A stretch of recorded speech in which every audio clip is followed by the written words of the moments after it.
O texto que nós vamos trazer nesta tarde está no livro de Lucas, capítulo 24, versículo 1 até o versículo 6.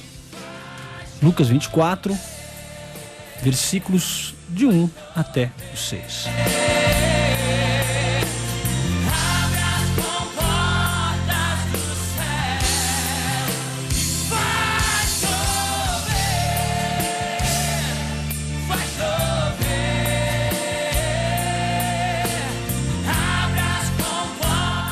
Diz o texto: e no primeiro dia da semana, muito de madrugada, foram elas ao sepulcro, levando as especiarias que tinham preparado. E acharam a pedra do sepulcro removida, e entrando não acharam o corpo do Senhor Jesus. E aconteceu que, estando elas perplexas a esse respeito, eis que pararam junto delas 2 varões com vestes resplandecentes. E estando elas muito atemorizadas e abaixando o rosto para o chão, eles lhe disseram: por que buscais o vivente entre os mortos? Não está aqui, mas ressuscitou. Lembrai-vos como vos falou, estando ainda na Galileia. Evangelho de Lucas, capítulo 24, versos de 1 a 6.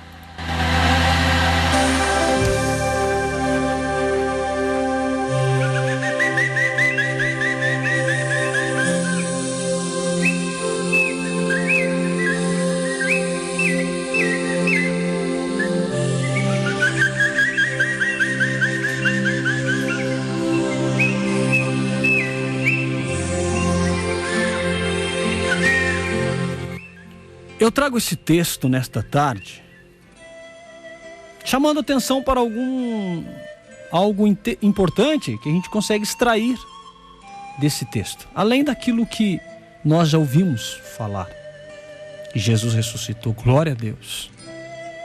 Mas nós podemos extrair também a atitude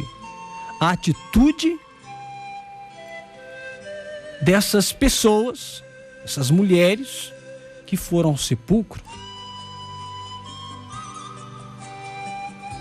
A atitude delas também nos ensina. Veja, primeiro que elas levantaram bem cedo,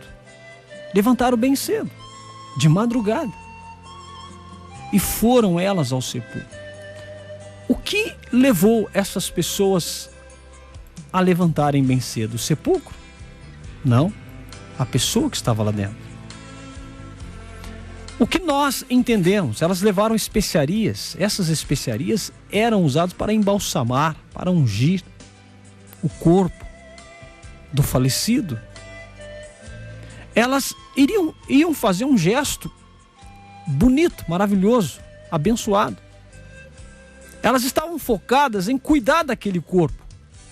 Elas estavam preocupadas em tentar manter aquele corpo com as suas características de quando ele estava vivo. O pensamento delas era de fazer uma boa obra, uma atitude bonita, uma atitude abençoada. Mas o que nós conseguimos aprender aqui, meus irmãos? Nós aprendemos que elas, apesar de ter boa intenção, de estar fazendo um gesto nobre, elas tinham os seus olhos espirituais fechados.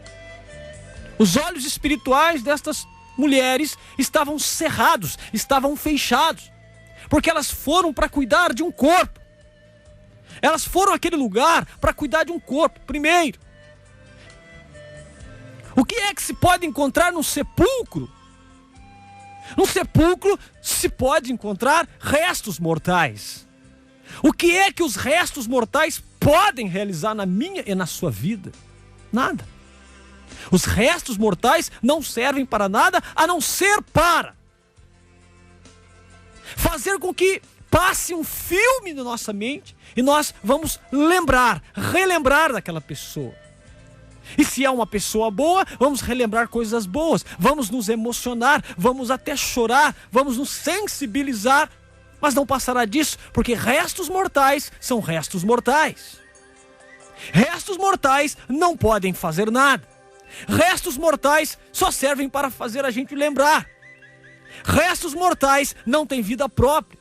Restos mortais não têm importância para muitos daqueles que não são parentes dele, que não são pessoas próximas. Ou seja, restos mortais são restos mortais. Mas aquelas duas moças, aquelas duas mulheres foram para aquele local. Mas o que nós entendemos aqui, que quando elas entram no sepulcro, elas não encontram o corpo do Senhor Jesus. Meu Deus. Em algumas traduções, relata um diálogo que ela tem com esses varões que elas encontram ali dentro, com esses jovens, onde elas perguntam: se esconderam, mostre para nós onde ele está. Perceba os olhos ainda voltados para o humano, para o físico, para o terreno. Entenda, meu irmão, que quando nós olhamos para o terreno, aquilo que é da terra, aquilo que é passageiro, enquanto nós olhamos para essas coisas, nós ficamos limitados, nós ficamos presos e amarrados, cegos. Aquelas duas mulheres abaixaram o rosto para o chão, atemorizadas. E aqueles varões que estavam ali dentro, aqueles jovens que estavam ali dentro, aqueles anjos que estavam ali dentro, fez uma pergunta crucial. E é aqui que eu quero parar um pouco mais. Por que buscais o que vive entre os mortos? Por que buscai os que vivem entre os mortos?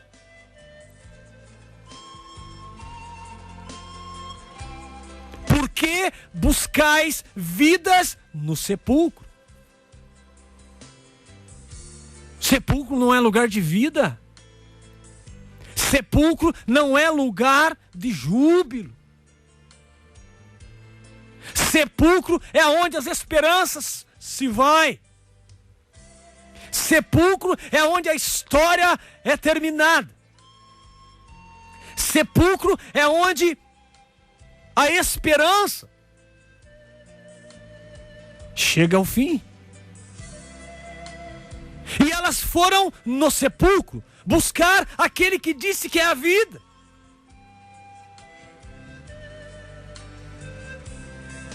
Eu estou falando em uma linguagem espiritual nesta tarde.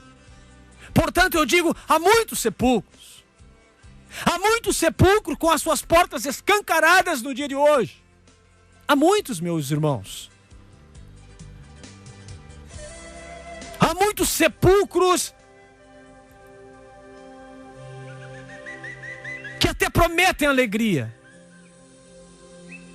que até sugerem alegria, que até sugerem expectativa de vida. Eu quero dizer mais. Hoje,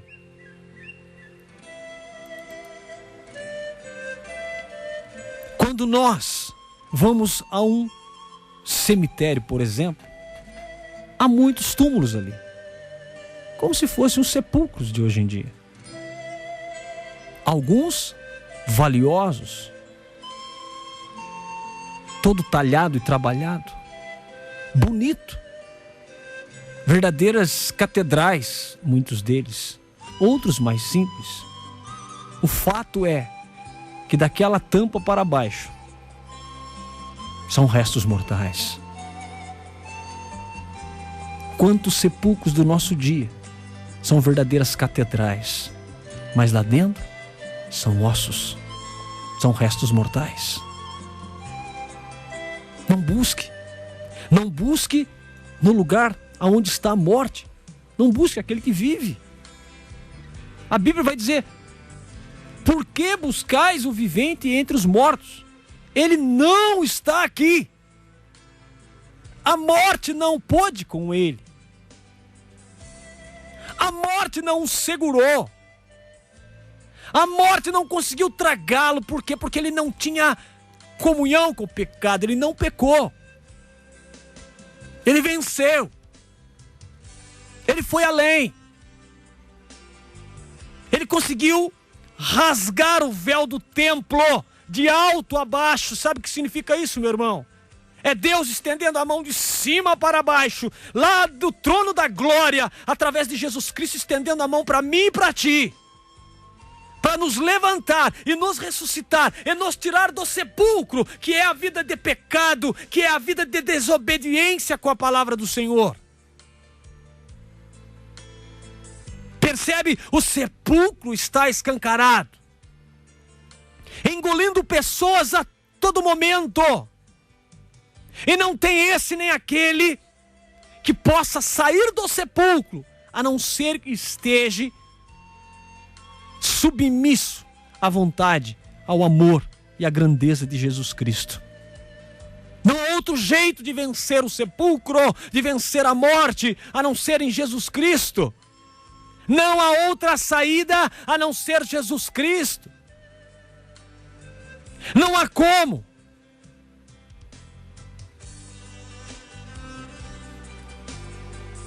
Justamente porque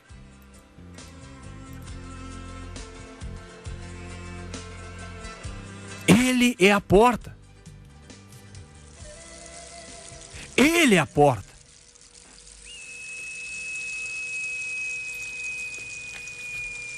Quantas pessoas têm buscado Jesus em lugares que Ele não está? Quantas pessoas têm esquecido? Quantas pessoas têm se submetido a este mundo por falta de Jesus Cristo na vida? Eu sei que hoje em dia parece que é tão fácil se converter. Eu sei que hoje em dia há muitas pessoas que estão morrendo, mas conhecem a Bíblia de Gênesis e Apocalipse. Eu sei que muitas pessoas estão no sepulcro, mas têm conhecimento da Bíblia, didático, histórico, sabe muitas coisas sobre a Sagrada Escritura, lembram-se de textos, recitam textos da Sagrada Escritura. Muitas pessoas, muitas.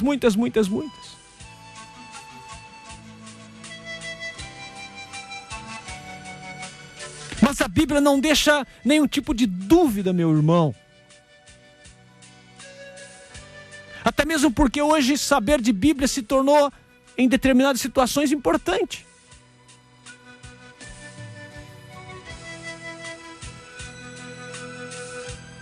O problema é que quando nós não nascemos de novo, não abandonamos os maus costumes, não abandonamos a vida velha, não abandonamos o erro, não buscamos força no Senhor,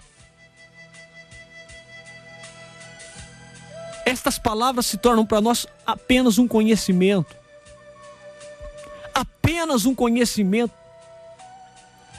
E eu quero chamar a sua atenção, irmão, porque esse conhecimento, ainda que de coisas espirituais, ele pode ser só um conhecimento humano. Ele pode ser apenas um conhecimento humano. Por isso aquelas mulheres tinham conhecimento, Jesus está lá, mas elas estavam vendo um Jesus morto. Elas estavam vendo um Jesus todo destruído. Elas tinham aquela concepção de um homem que foi totalmente destruído lá na cruz. E eles foram levar especiarias para tentar, quanto mais manter o corpo, reduzir os efeitos daquelas chagas. Levaram especiarias, provavelmente coisas caras, caríssimas. Elas queriam velar aquele corpo. Oh, meu Deus. Elas queriam velar aquele corpo. Elas queriam manter uma aparência bonita daquele corpo. Elas não tinham entendido o processo da ressurreição. Elas esqueceram as primícias da palavra do Senhor. É necessário que eu morra. Elas não entenderam que Jesus nos convida também a subir para o Calvário, a tomar a nossa cruz, a viver neste tempo onde tudo pode, onde tudo parece que é lícito. Jesus nos convida a dizer não. Esta palavra tão pouco usada em muitos lugares denominados cristãos. A palavra não está sendo abolida, tudo pode. Tudo pode, tudo é perfeito. E aparecem pessoas com anos de estudos para passar a mão no seu ego, para passar a mão aí no seu coração, para massagear o seu coração e dizer assim: não tem problema, pode continuar. Sepulcros caiados. Haja visto Jesus, certa vez, chamou os fariseus de sepulcros caiados, porque por fora é lindo e bonito, mas por dentro é podre. Saiam dos sepulcros.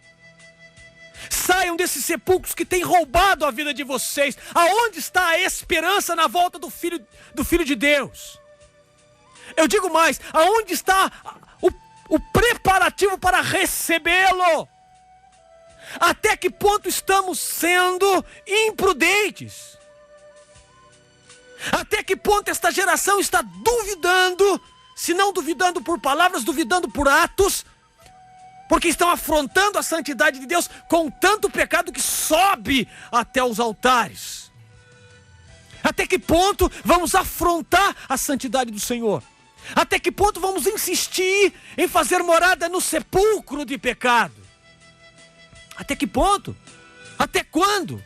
Até quando Deus vai levantar profetas para profetizar sobre a sua palavra? Até que ponto Deus vai tocar no coração de homens e mulheres para profetizar a palavra dele? No sentido de que as pessoas experimentem, aleluia. Porque a falta de experiência com Deus tem levado muitos ao desânimo. Mas eu quero fazer um parênteses aqui. Experiências com Deus não se dá na área da emoção. Do xalalalalalalalalalalala. Não é nada disso. Xandarabacandarabandaracandarabandarabarabará. Não é nada disso. Experiência com Deus. Se na era da igreja apostólica se evidenciava-se pela oração, no dom das línguas, hoje eu quero dizer uma coisa para você, irmão. Não se prendam somente a isso. Há muitas pessoas orando no dom das línguas. Há muitas pessoas orando no dom das línguas, mas continua na vida velha. Como pode o Espírito Santo estar orando nessa pessoa?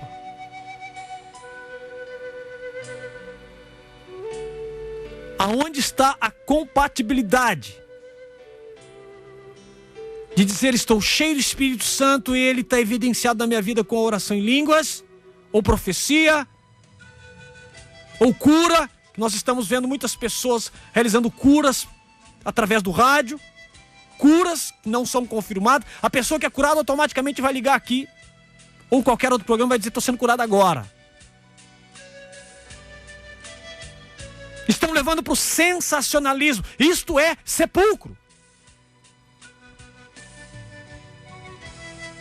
Isto é sepulcro. Não se vê sinais e maravilhas, mas se profetizam sinais e maravilhas que não se concretizam na vida das pessoas. Então, é um teatro. Amados, desculpa falar, mas as pessoas que são artistas, elas são pagas para aquilo. E elas estudam, se tornam profissionais na arte de representar. E quantas das vezes você chorou vendo algum filme, por exemplo? Ali entra o ator, que é muito bem pago e é um grande profissional, estudou para aquilo. Ali entra todo o trabalho do cenário. Ali entra todo o trabalho do som. Existem profissionais do som. Então, o conjunto de técnicos e assistente de palco, atrás daquelas câmeras para fazer um filme com uma cena bem emocionante, há muitas pessoas trabalhando, há toda a parte informatizada que trabalha para comover, para te convencer, até que muitas vezes você acaba chorando. E eu já vi muitas pessoas se emocionarem com filmes, se sentirem tocadas e assistir 2, 3, 4 vezes. E aqueles atores são bem pagos, e aquele diretor recebe prêmios, e a bilheteria daquele filme ela arrebenta no mundo inteiro porque foi bem feito. Há muitos prêmios, são atores de primeira categoria. Mas eu quero dizer uma coisa para você: é uma ilusão, é apenas um filme, uma representação, mas que, meu Deus,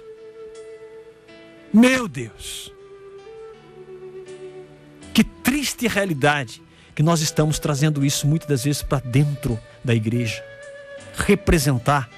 Representa-se o ministro do louvor, representa-se o líder, representa-se o pregador, representa-se um monte de coisas, mas não se experimenta e não se vive. E eu digo que é desde a hierarquia até o membro mais simplesinho. Tem os que estão ali convictos, tem os que estão ali de coração aberto, mas há muita representação. Há muita gente subindo nos palcos, entenda, e fazendo de conta. Isso é sepulcro. O que estamos buscando nesses lugares? O que estamos buscando com esse tipo de atitude? O que estamos querendo? Que Cristo é esse que nós estamos apresentando? Que receita é esta? Sepulcro. Sepulcro, sepulcro, sepulcro. E a palavra vai dizer: por que buscar entre os mortos aquele que ressuscitou, aquele que vive? Meu Deus! E é isso que tem acontecido.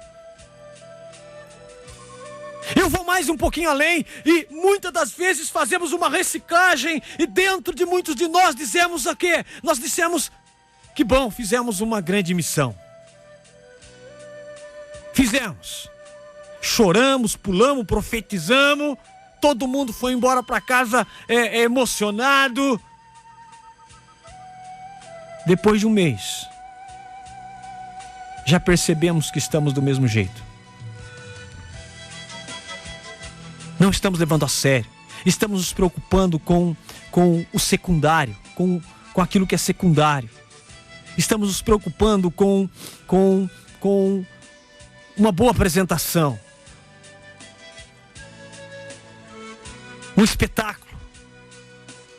Preocupados com o espetáculo, nós esquecemos que o tempo vai passando e que nós não fomos chamados para representar. Que nós não fomos chamados para fazer teatro, nós não fomos chamados para representar, nós não fomos chamados para fazer show, nós não fomos chamados para fazer mágica, nós não fomos chamados para divertir a plateia. Nós não fomos chamados para agradar homens nenhum. Nós não fomos chamados para alegrar a carne do jovem, nem a carne do adolescente, nem a carne do idoso. Nós não fomos chamados para isso. Eu gostaria que nessa tarde nós entendêssemos que existe uma cruz que está sobre nós, porque Jesus disse: tome a sua cruz e siga-me. Aleluia. A caminhada não é essa festança que estamos vendo, a caminhada não é esse jogo de sedução que nós estamos vendo, a caminhada não é esse desfile de modas que nós estamos vendo, a caminhada não é esse ritual cheio de aplauso que nós estamos vendo, a caminhada não é lutar para ter isso, lutar para ter aquilo, a caminhada é: tome a sua cruz e siga.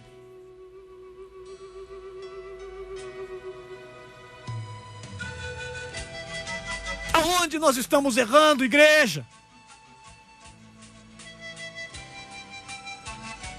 Eu vou dizer para você onde nós estamos errando: na falta de intimidade com Deus, na falta de oração profunda com Deus, de concerto com Deus. Estamos criando uma série de alternativas. Meu Deus, estamos criando uma série de alternativas para tentar compensar a falta de oração que nós temos, para tentar compensar a falta de zelo que nós temos. Olha a estrutura da nossa fé, meu amado. Ela é baseada no quê? No que é baseada a nossa fé?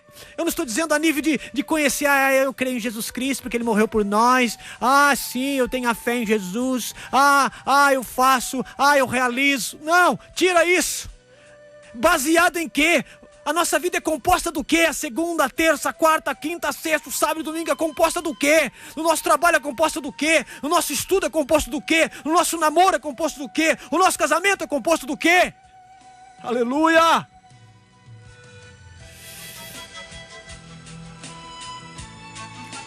Uma palavra que Jesus muito usava, e eu preciso tomar cuidado, todos nós, quando ele dizia para aqueles fariseus hipócritas: vocês falam bonito, vocês conhecem a lei, vocês são chamados dos doutores da lei, mas vocês são hipócritas.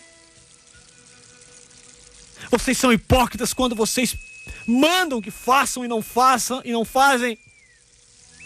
Quando vocês retêm o conhecimento, não passam o conhecimento e não vivem o conhecimento que têm. Sepulcros caiados, dizia Jesus. Essas mulheres tinham boa intenção, essas mulheres tinham uma intenção de fazer o bem, mas elas foram no lugar errado. Eu não posso deixar de falar. Mas quantos lugares que dizem: nós somos do Senhor, nós somos igreja do Senhor. Meu Deus, que blasfêmia! Que blasfêmia! Quando nós dissemos que somos do Senhor, mas a nossa vida não demonstra isso. A nossa vida não testemunha isto. O nosso devocional não tem conteúdo bíblico. E sabe o que é mais dolorido em nós, meu amado, minha amada? É que nos conformamos com essa situação de inércia, de infertilidade. Meu Deus, que geração é essa? Nós não conseguimos fazer leitura da nossa fé.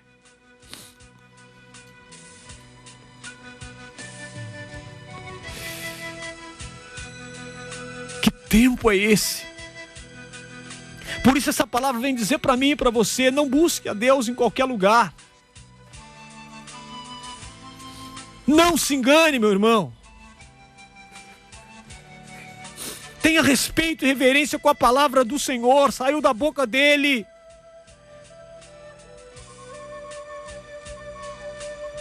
Se ele diz que o evangelho não pode ser adulterado, não pode ser mudado, ele não pode ser mudado.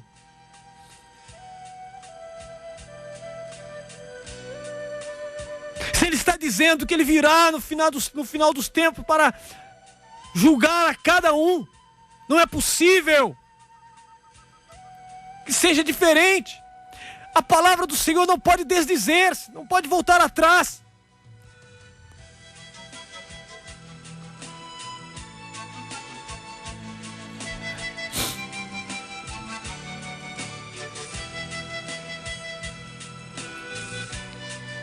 Que nessa tarde levemos Deus a sério, porque Ele nos leva a sério. Tira o emocional, tira a vaidade, renuncia ao emocional, renuncia à vaidade, à soberba, à autossuficiência, renuncia tudo isso e coloque-se pessoalmente diante da palavra e fala para Deus: me ensina a discernir aquilo que o Senhor está falando comigo, e muita coisa vai mudar, e muita coisa vai ser mudada. Não tenha dúvida disso, meu irmão. Vamos orar.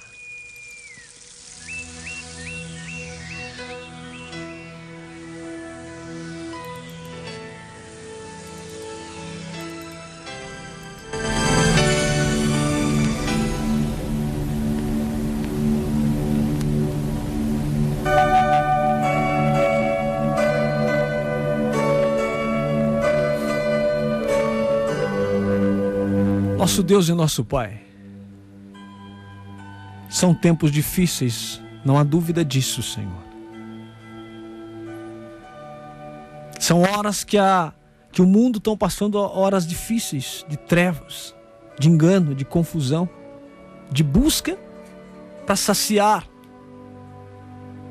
São fome, é sede e uma busca incontrolável para ser saciado. Mas que fontes são essas? Fontes rotas, fontes que não saciam. É o sexo, é a droga, é o álcool, é a promiscuidade, a lascívia, a mentira, a idolatria descarada.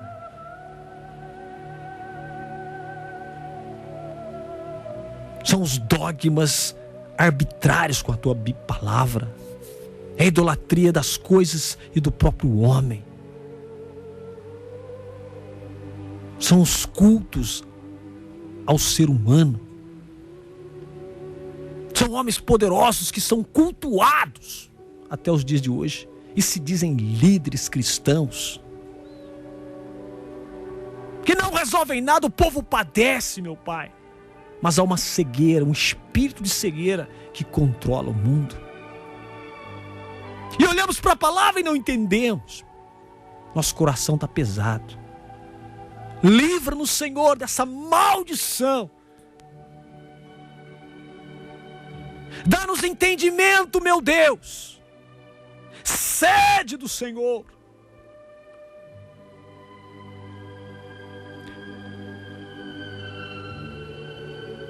Porque por mais pouco de tempo que ainda possamos ter, por estarmos no fim de uma era, de uma geração, no fim dos tempos, ainda a graça do Senhor está agindo, e todos aqueles que recorrerem a ela serão lavados e remidos e se tornarão testemunhas do Senhor. Eu creio e por isso te louvo e te agradeço, Senhor. Muito obrigado, meu Deus.